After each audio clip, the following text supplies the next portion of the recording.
Ukraine के खिलाफ रूसी हमले के आज 118 दिन पूरे हो गए हैं। दोनों देशों की सेनाओं के बीच घमासान अभी भी जारी है। बीते मंगलवार को रूसी सिपाहियों ने यूक्रेन के दक्षिण में बसे शहर डोनेत्स्क के 10 अलग अलग इलाकों में जमकर गोलीबारी की। डोनेत्स्क के स्थानीय मिलिट्री ने बताया कि रूसी सिपाहियों ने इन इलाकों में S-300 anti aircraft missile system का इस्तेमाल करते हुए जमकर तबाही मचाई। स्थानीय मिलिट्री प्रशासन का कहना है कि रूसी हमले से इलाके में कम 50 से ज्यादा निर्दोष यूक्रेनी नागरिकों की मौत हुई है और लगभग 100 लोग गंभीर रूप से घायल हैं। रूसी हमले से हुए नुकसान का आंकड़ा जारी करते हुए स्थानीय प्रशासन ने बताया कि रूसी हमले की वजह से इलाके की 21 रिहायशी इमारतों समेत कई बुनियादी ढांचे पूरी तरीके से तबाह हो चुके हैं।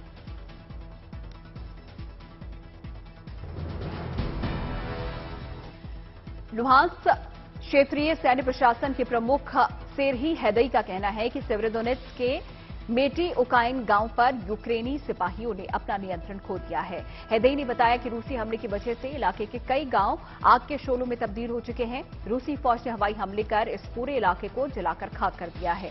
तो दूसरी तरफ सेवेरोडोनेत्स्क इंडस्ट्रियल और शहर के बाहरी इलाकों में यूक्रेनी सिपाही रूसी फौज को कड़ी टक्कर दे रहे हैं। सैन्य प्रशासन का कहना है कि लिसिचंस्क इलाके में यूक्रेनी नागरिकों को सुरक्षित बाहर निकालने का काम जोरों पर है।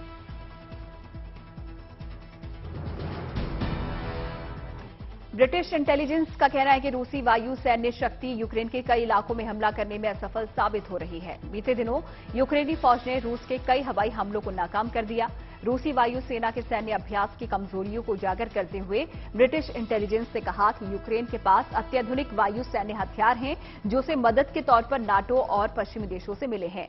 इन सैन्य हथियारों के सामने रूसी एयरफोर्स का बहुत देर तक टिके रहना मुश्किल है। एक और ब्रिटेन रूस की वायु सैन्य शक्ति को कमजोर बता रहा है, तो दूसरी तरफ रूसी एयरफोर्स लिसिचांस्क के बाहरी इलाकों में बम बरसाती नजर आ रही है। लुहांस्क का क्षेत्रीय सैन्य प्रशासन के प्रमुख सेर्ही हैदई ने मीडिया को जारी बयान में कहा कि बीते मंगलवार को हिर्स्के, बरूबिवका और लिसिचंस्क में रूसी बम वर्षक विमानों ने जमकर गोलीबारी की, जिसकी वजह से यहां के रिहायशी और सरकारी इमारतों समेत बुनियादी ढांचे को नुकसान पहुंचा है। हैदई ने बताया कि बिला होरा के बाहर मिर्ना डोलिना, लिसिचंस्क और सेवेरोडोनेत्स्क इलाकों को जोड़ने वाले एक पुल को भी रूसी हमलावरों ने मिसाइल दागकर तबाह कर दिया है। रूसी लड़ाकों ने बीते मंगलवार को निप्रोपेट्रोव्स्क इलाके के किवरी जिले में भी भीषण बमबारी की। रूसी सिपाहियों ने इन इलाकों के गांवों को अपना निशाना बनाया है। निप्रोपेट्रोव्स्क स्थानीय सैन्य प्रशासन के प्रमुख वेलेंटाइन रेजिजेंको ने बताया कि क्रिवी जिले के 20 से ज्यादा घरों को रूसी सिपाहियों ने आग के हवाले कर दिया। रूसी हमले की वजह से इन इलाकों को पहले से ही लोगों ने खाली कर दिया था, लिहाजा किसी के हताहत होने की खबर नहीं है। स्थानीय सैन्य प्रशासन ने बताया कि रूसी हमले से इलाके का बुनियादी ढांचा पूरी तरह तबाह हो गया है और नागरिक सुविधाएं पूरी तरह से ठप हो चुकी हैं। बीते मंगलवार को रूसी हमलावरों ने निप्रोपेट्रोव्स्क के नोवो मोस्कोवस्क जिले में जमकर हवाई हमले किए। रूसी हवाई हमले में यहां का एक तेल डिपो क्षतिग्रस्त हो गया है, जिसके बाद आसपास के इलाकों में आग फैल गई। यह आग इतनी भीषण थी कि 18 से ज्यादा फायर ब्रिगेड की गाड़ियों को आग पर काबू पाने के लिए मशक्कत करनी पड़ी। निप्रोपेट्रोव्स्क स्थानीय सैन्य प्रशासन ने बताया कि रूसी लड़ाकों ने तेल के डिपो पर लगातार 3 मिसाइलें दागी, जिसकी वजह से जोरदार विस्फोट हुआ। हमले की वजह से 5 लोगों की मौत भी हो गई है, जबकि 10 से ज्यादा लोग घायल बताए गए हैं। यूक्रेन के सशस्त्र बलों के जनरल स्टाफ ने बताया कि रूस ने ब्रांस्क इलाके में S-300V4 anti aircraft missile division तैनात कर दी है, जहां से वो लगातार आसपास के इलाकों में हवाई हमले कर रहे हैं। यूक्रेन रक्षा मंत्रालय का कहना है कि यहां दोनों देशों की फौजों के बीच 24 घंटे जंग जारी है और रूसी सिपाही इस इलाके में औसतन 60 से 70 बार हमला कर चुके हैं। वहीं दूसरी तरफ यूक्रेनी फौज भी हमले की जवाबी कार्रवाई करते हुए दुश्मन की सेना का डटकर मुकाबला कर रही है। रक्षा मंत्रालय ने प्रेस को जारी एक बयान में बताया कि रूसी हमलावरों ने सुमी के सेरेडिना बूडा बस्ती पर तोप के गोले बरसाए और यहां के घरों को आग के हवाले कर दिया। यूक्रेनी रक्षा मंत्रालय का कहना है कि बीते मंगलवार को यूक्रेनी जवानों ने ओडेसा में रूसी हवाई हमलों को नाकाम कर दिया। ओडेसा क्षेत्रीय सैन्य प्रशासन के प्रवक्ता सेर्ही ब्रेचुक ने बताया कि दुश्मन देश की फौज ने ओडेसा पर सोमवार की सुबह को यहां के रिहायशी इलाके पर 19 क्रूजर मिसाइल से हमला किया, जिसमें यूक्रेन आर्मी ने एंटी मिसाइल से हमला कर हवा में ही मार गिराया है। ओडिशा सिटी काउंसिल का यह भी कहना है कि रूसी सेना ने ब्लैक सी में 5 मिसाइल वाहक युद्धपोतों को तैनात किया है, जहां से वो यूक्रेन के तटीय इलाकों पर हमला कर रहे हैं। यूक्रेन अपनी सैन्य ताकत का लोहा मनवाने के लिए यूरोपीय देशों में एक प्रदर्शनी लगाने की तैयारी कर रही है।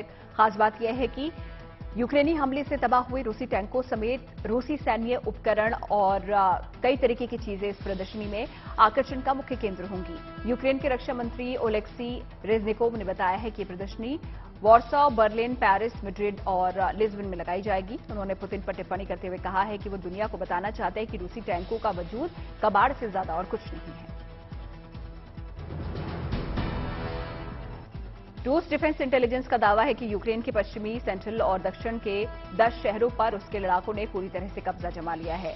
यूक्रेन के 27 से ज्यादा इलाकों में रूसी सेना की पकड़ मजबूत होती जा रही है। इंटेलिजेंस का यह भी कहना है कि यूक्रेन में रूसी सैन्य अभियान की ओर और तेज करने के लिए यूक्रेन के दक्षिणी इलाकों में रूस 5 सैन्य ठिकानों को तैयार कर रहा है। इंटेलिजेंस का कहना है कि रूसी बॉर्डर से सटे यूक्रेन के पूर्वी और दक्षिणी इलाके पर पुतिन के लड़ाकों की पकड़ से जंग का दूसरा दौर शुरू हो गया है।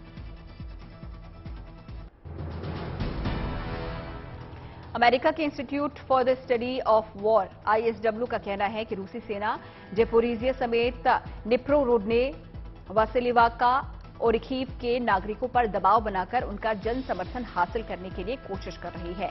ISW ने दावा किया है कि इन इलाकों के लोगों के साथ रूसी फौज गुलामों जैसा बर्ताव कर रही है और रूसी सेना उन्हें जेलेंस्की के खिलाफ विद्रोह करने के लिए उकसाने का काम कर रही है, ताकि यूक्रेन के प्रति यूक्रेनियों की देशभक्ति की भावना को खत्म किया जा सके। ISW का कहना है कि इन इलाकों में रहने वाले यूक्रेनियों को जबरदस्ती दुश्मन देश रूसी नागरिकता देने का काम कर रहा है। यूक्रेनी रक्षा बल ने दावा किया है कि उसके जवानों ने दक्षिणी यूक्रेन में रूस के 28 सिपाहियों को मार गिराया। यूक्रेन के साउथ ऑपरेशनल कमांड का कहना है कि एपोस्टोलोवा में रूसी हमले की जवाबी कार्रवाई करते हुए यूक्रेनी लड़ाकों ने रूस के एक होवित्जर तोप और ड्रोन समेत एक टैंक को ध्वस्त करने में कामयाबी हासिल की। ऑपरेशनल कमांड ने बताया कि रूसी सिपाहियों ने खुरसान में भी यूक्रेनी सैन्य ठिकानों को तबाह करने की कोशिश की, लेकिन यूक्रेनी लड़ाकों के आगे उनकी एक न चली और आखिर में रूसी फौज को मोर्चा छोड़कर इलाके से भागना पड़ा।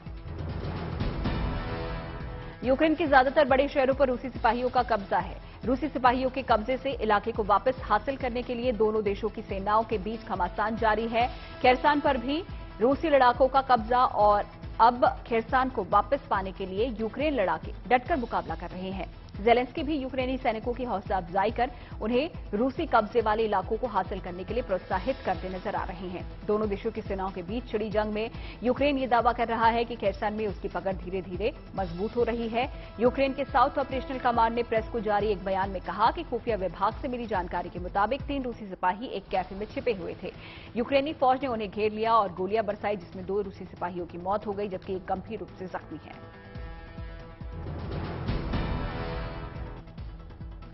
यूक्रेन को यूरोपीय संघ की सदस्य सूची में शामिल किए जाने को लेकर रूस ने रोड़ा अटकाना शुरू कर दिया है। रूस के स्टेट ड्यूमा के अध्यक्ष व्याचेस्लाव वोलोडिन का कहना है कि यूरोपीय संघ में शामिल होने के जिन मानदंडों की जरूरत है, उन मानदंडों को पूरा करने में यूक्रेन पूरी तरह से नाकाम है। जो देश अपनी रक्षा के लिए नाटो और पश्चिमी देशों पर निर्भर हैं, वो यूरोपीय संघ में शामिल होने के लायक ही नहीं है। वोलोडिन ने कहा कि यूक्रेन अमेरिका का पिछलग्गू देश है और वो किसी भी कीमत पर डॉलर को छोड़ यूरो को अपनी अंतर्राष्ट्रीय व्यापार करेंसी के रूप में स्वीकार नहीं करेगा। वोलोडिन ने यह भी कहा कि यूक्रेन ऐसा करता है तो अमेरिका उसे सपोर्ट करना बंद कर देगा। यूक्रेन के यूरोपीय यूनियन संघ में शामिल होने को लेकर अमेरिकी राष्ट्रपति जो बाइडेन ने कहा है कि रूस के लाख रोड़े अटकाने के बाद भी उन्हें भरोसा है कि यूक्रेन को EU की सदस्यता सूची में शामिल कर लिया जाएगा। दूसरी तरफ बाइडेन के एक और ऐसा बयान दिया है जिससे ये साफ हो गया है कि यूक्रेन में उनकी दिलचस्पी अब पहले की तरह नहीं रही है। बाइडेन ने कहा कि अब वो अपने यूरोपीय दौरे के दौरान G7 और नाटो शिखर सम्मेलन में भाग लेने के लिए यूक्रेन का दौरा नहीं करेंगे। एक्सपर्ट्स के मुताबिक यूक्रेन के प्रति बाइडेन का ये उदासीन रवैया रूस के लिए फायदे का सौदा साबित हो सकता है।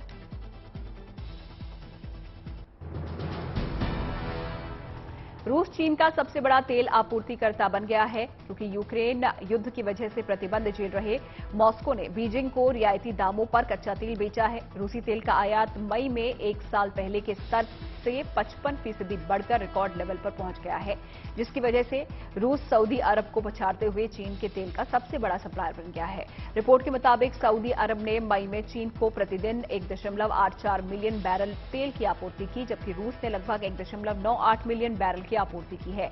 आंकड़े बताते हैं कि जंग के बावजूद 19 महीने के अंतराल के बाद भी रूस दुनिया के सबसे बड़े कच्चे तेल के सप्लायर के रूप में पहले पायदान पर है। यूक्रेन रूस युद्ध की मार दुनिया भर के ऑटोमोबाइल उद्योग को भी झेलनी पड़ रही है। अगले कुछ महीनों में बाजार में इलेक्ट्रिक वाहन उतारने की तैयारियां कर रही कंपनियों को सबसे ज्यादा दिक्कतों का सामना करना पड़ रहा है। जंग की वजह से बैटरी बनाने के लिए जरूरी महंगे धातु लिथियम, रेडियम, कोबाल्ट और प्लेटिनियम की कीमतें बढ़ गई हैं। जंग की वजह से इन चीजों की सप्लाई पर भारी असर पड़ा है। ऑटोमोबाइल उद्योग के एक्सपर्ट्स का कहना है कि अगर हालात जल्द ही सामान्य नहीं होते हैं तो पेट्रोल डीजल से चलने वाली कारों की बजाय इलेक्ट्रिक कारों को लोकप्रिय बनाने की योजना पर असर पड़ सकता है। यूक्रेन पर रूसी हमले से उभरते मानवीय संकट को दूर करने के लिए दुनिया के 80 से भी ज्यादा देशों की तरफ से सराहनीय प्रयास किए जा रहे हैं। रूसी हमले से बेघर हुए यूक्रेनियों के लिए खाना, दवा, कपड़े का इंतजाम करने में कई देश पहल करते नजर आए। दुनिया के कई कलाकारों ने अपनी कला के जरिए यूक्रेन को आर्थिक मदद पहुंचाने के लिए कॉन्सर्ट भी किए। इसी कड़ी में हॉलीवुड के कलाकार बेन स्टिलर ने भी सकारात्मक पहल की है। जंग से प्रभावित बेघर यूक्रेनियों की हौसला अफजाई के लिए स्टिलर ने पोलैंड का दौरा किया। पोलैंड दौरे के बाद स्टिलर राष्ट्रपति जेलेंस्की से मिलने की भी पहुंचे और ये भरोसा दिलाया कि वो यूक्रेनियों के सुख दुख की घड़ी में हमेशा उनके साथ खड़े रहेंगे। Stiller Sean Penn, Angelina Jolie और मिला क्यूनिस सहित उन हस्तियों में शामिल हो गए हैं जिन्होंने यूक्रेन में मानवीय प्रयासों का समर्थन किया है।